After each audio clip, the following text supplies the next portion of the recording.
Marcel on Tech video, and today we're talking about two of quite possibly my favorite devices of all time. Now, one is a classic and the other is brand new and the flagship of the moment. So these two devices, whilst looking at, are actually incredibly similar in terms of their panels and their size and all that kind of information, but they are actually 3-4 years apart in terms of their usage. And the S23 Ultra, which is the one here, is the device that has just been released and is absolutely incredible and a very, very powerful device. But here's the kicker. This device, which is the Note 10 Plus, and I actually have this in the 5G variant as well, and we'll talk more about that in a moment. I wanted to compare and contrast whether or not you should consider getting the upgraded S23 Ultra, or whether this phone, which is the Note 10 Plus 5G, is still valid, applicable and usable in the current climate in 2023. All right, let's get into it. They are very similar in profile, but they are fundamentally different. So where you're going to see a difference really is you're going to see, so you see the refresh rate is a little bit different on each of these. Which is that this is obviously the Note 10 is your 60 Hertz regular, which is the old school, and this goes up to 120 Hertz refresh rate. So obviously where you're going to see that is on scrolling and things like that. I've got these set up differently. This has got good lock on this side, which is fantastic, which allows for the vertical scrolling, and I've got the standard version here on this side for the S23.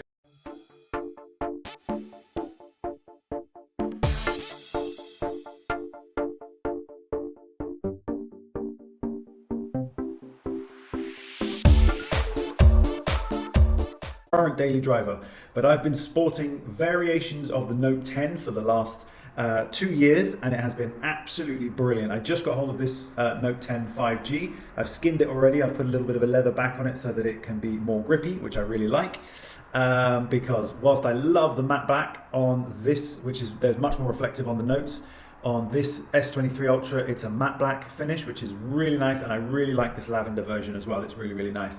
But the panels here are going to be different. So you're only really going to notice the difference if you're a bit techie, or you obviously have come from 90 Hertz and above. If you've been using 60 Hertz for a while, which most people have, you're never going to notice the difference. So there really is no huge difference in that. But obviously, the operating system is also going to be One UI 5.1 on the new device, and we're still running 4.1 on here. So what does that mean? Well, the Note 10 won't get any more operating system updates, but it will continue to get security updates for another 2 years, which is awesome. So that's very important because there's nothing wrong with 4.1. But of course, what we do know is that Samsung has committed to providing OS updates for the next 4 years for the S23 Ultra, and therefore we'll have also security updates for the subsequent 6. So that's really, really good support for this device, but you're still going to get security updates for here. So this will not go up anymore in terms of operating systems, but as you can see, these are both very, very capable. Can go higher at 1200 nits manually, which is very, very high. You've got about 900 on the Note 10, which is still pretty bright, and I live in a bright place in the world, and I've never had it on the Note 10, so no problem at all. To look at, what I do like about the Note 10 is that it is slimmer and lighter. So although we're getting a great aspect ratio there in terms of the size, it's actually lighter and slimmer in the hand, which I actually really, really like. Now I have to say, I do think the S23 is an improvement on the S22. I had that one as well, but the S23 is even better. It's a little bit lighter. It does have a 5,000 milliamp hour battery, which is brilliant because I'm getting up to about 7 hours screen on time, which is epic and really, really good. On here, of course, this is a little bit older now, the Note 10. So battery life initially was about 5 hours screen on. Now I'm getting about 4.5, 4. But I've got wireless charging on both these devices, so I can always just top up whenever I need to, as I have a wireless charger at work.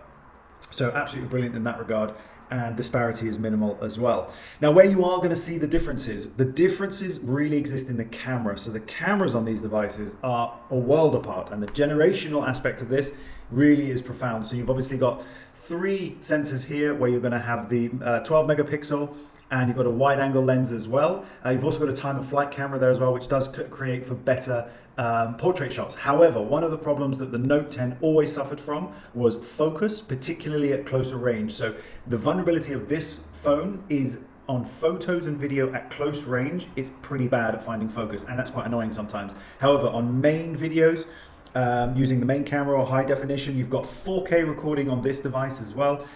Really, really ahead of its time, to be honest. And the picture quality is brilliant on the Note 10.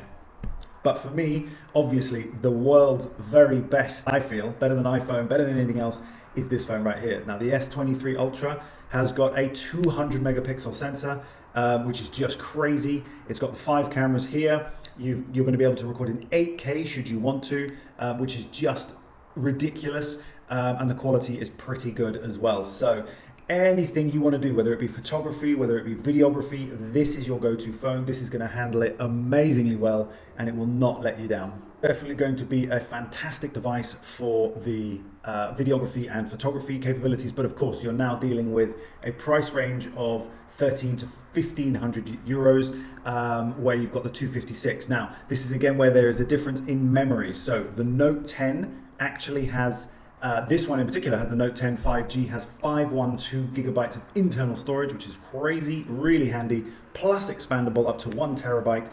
So I have a SIM card tray on the top here where I can actually put in a 5G SIM and increase the onboard memory to 1 terabyte if I want to. This device maxes out at 256 and it does not have expandable memory.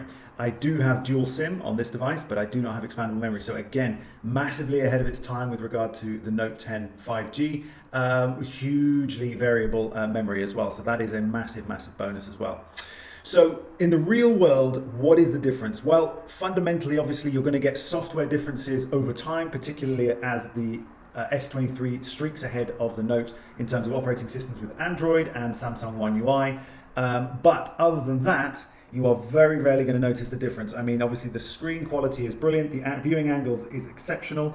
The curve on the S23 is slightly less and actually quite comfortable than the Note, but I still love the curved waterfall edge on here. They both obviously come with the pen as well. You can see that it's been switched on the sides, USB Type-C charging, data transfer, etc.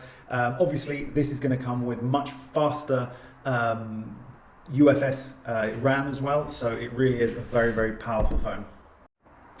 So this really is a very, very powerful phone with the Snapdragon Gen 2, Snapdragon 8 Gen 2. It is going to be a future-proof device with CPU and GPU powers that are way beyond what the Exynos chip was doing on the Note 10. However, again, real-world use, for the average user, you're not going to notice a difference. In relation to gaming, if you're using heavy games like Genshin, then these are massive games that require a lot of brain power from the phone. There's going to be a difference in the frame rates from the Note 10 to the S23 Ultra. But again, I didn't notice any difference playing on here. My son did because of the frame rates, but otherwise, for me, it is really very negatable. So with that being the case, it is absolutely worth considering getting yourself the Note 10 if, for example, you are looking for a bargain. So then you should definitely consider picking up the Note 10, especially in 5G if that's important to you, because they do have the 5G chips in them, which allow them to obviously function in 5G.